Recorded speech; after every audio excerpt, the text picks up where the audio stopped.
Hello everyone, welcome back to Pommyinoz. If you are new around here, please drop a like, please drop a subscribe. It does mean the world to me. We're well on our way to 700 now, we're over halfway. If we can smash that, hopefully by the end of round one, that would be sick. What we're doing today is we're going through the little brief AFL previews of the season ahead. We're looking at Collingwood this week, so without any further ado, let's get into it.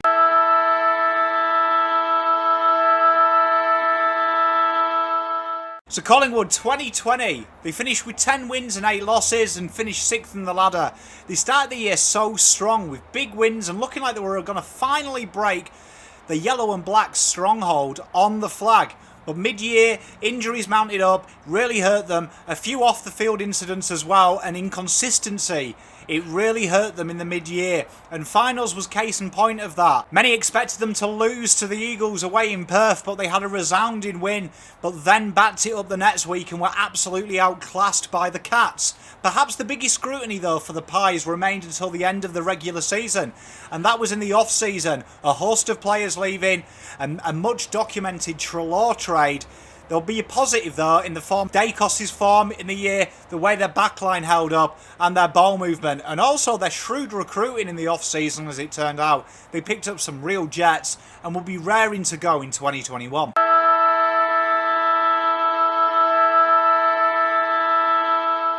2021 shapes up to be a really intriguing year for the Pies. The backline, which is already super strong, looks immediately stronger with the imminent return of Jeremy Howe, who comes back after really effectively being out all of 2020. He'll be like a new recruit for them, and he does wonders to their ball movement and also their ability to really stifle the opposition in transition. One area for the Pies to get excited about, though, in my opinion, is although they've lost Trelaw, Adams and Pendlebury are rocks in the middle of the park. You combine that with Grundy and Dacos and roaming through, they have got an absolute tools there to do the damage against any other side in the comp. Degoe's form will be one to keep an eye out. For me, I feel like he's really shown what he's worth in the pre-season. If he can stay that consistent, they've got a real string to their bow. He is of the dusty cloth. He has that ability to play forward and in the midfield and be a really X-factor player in whichever position you play him in. He's tough to handle, he knows where the goals are, and love him or hate him, he's an absolute top-end talent. My one area of concern for the Pies at the moment, though, is their key forward position. I know Mason Cox is a cult hero, but do I think you can win flags with that type of player? Yes, I do, but a lot relies on his shoulders, and also Majocek, who to me might not be the traditional key forward, but he often plays in that role for them. I just feel like they miss a really good user on there. I feel like they missed a trick. Someone like Jeremy Cameron would have really helped them out. We know they went after Tom Lynch a few years ago. Still think that's an area of concern. However, I do love the side bottom playing on the half forward line. I think that glosses over some of the cracks somewhat. He's an excellent user, and I think that's more of a testament to the depth that Collingwood have.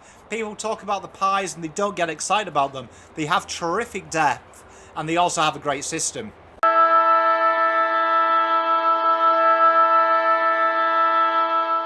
One to watch then. One I'm going to look at first of all is Jordan Degoe. People forget this guy finished top 10 in goals in 2019, top 10 in score involvements. He's not a one-trick pony per se, as you know, a lot of the other type of players in there. You look at his numbers for last year, 13.5 touches, 2.6 marks, 1.4 goals and 1.2 tackles. There's a lot going on there, and I think he'll only get better. I know he's been tied down now to the Pies, and I think he'll be raring to go. One thing about this guy is his energy, his X-factor. He changes games. He's an awkward customer. When he's on, there's few in the comp as good as what he does, and I really do mean it when I say he is cut from that dusty cloth. He is an X-factor player, and he's a momentum player. When he gets going, the Pies get going. Real exciting player, and he'll be one that I'll be keeping a close eye on this year. Josh Dacos up next, and he's an absolute phenomenal player. That goal last year, one of the greatest things I saw last year. I was super. He's a bum-off-seat type footballer, someone to get excited about. I expect him to go up a gear again as well this year. I expect him to really enjoy the newfound freedom, really, that Hall of Trelaw plays. I think you'll see him oscillate in the midfield a bit more, and I expect to see these numbers, which were last year, were very impressive. 17.3 disposals, 3.8 marks, 2.3 tackles and 0.6 goals. Real exciting player. He's got the ability to work in that half forward line and really make magic happen, as he displayed with that wonder goal last year. I think as well when he comes back on the midfield, I really expect to see him play a bit more midfield time. He's a creative spark, he's got energetic, he carries that surname, he understands the lineage of what it means to play for Collingwood, and a guy I'm really excited about another year in the development. The final guy we're going to look at is Isaac Quaynor, 10th last year in efficiency percentages, and he is an absolute jet, and he kind of benefited from Jeremy Howe not being there. He got a lot more game time, probably than they were planning on doing, and he never looked out of place. One thing I love about Quaynor as well is his ability to break your lines and his cleanness of hands. I first came across him the year he was drafted when I saw a game where he was playing in the ferocious wet. It's one of the worst conditions I've seen play football, and he was exceptionally clean. He's like molten butter, and you look at his stats last year as well. These are really good groundwork to really improve. 13.4 touches, 3 marks, 2.3 tackles, no goals obviously because he's a defender. But I expect to see that change. He does seem to get forward in pre-season. We've seen him almost oscillate in midfield at times. He pushes high up. He loves an intercept mark as well. He attacks the ball. Very creative user. Real good energy about him. Big fan of Quaynor, and I think he will go off this year.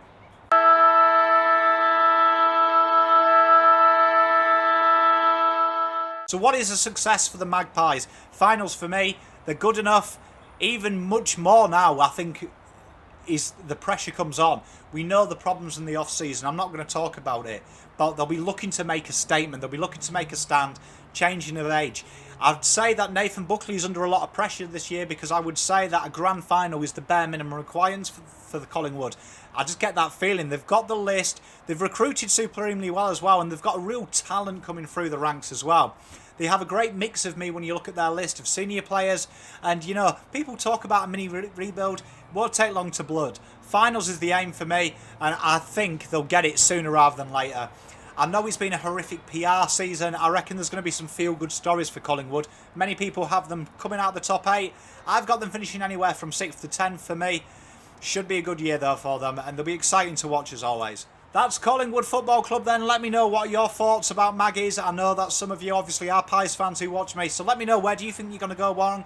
Who would you watch out for? As always, it's a pleasure talking to you. Pom out.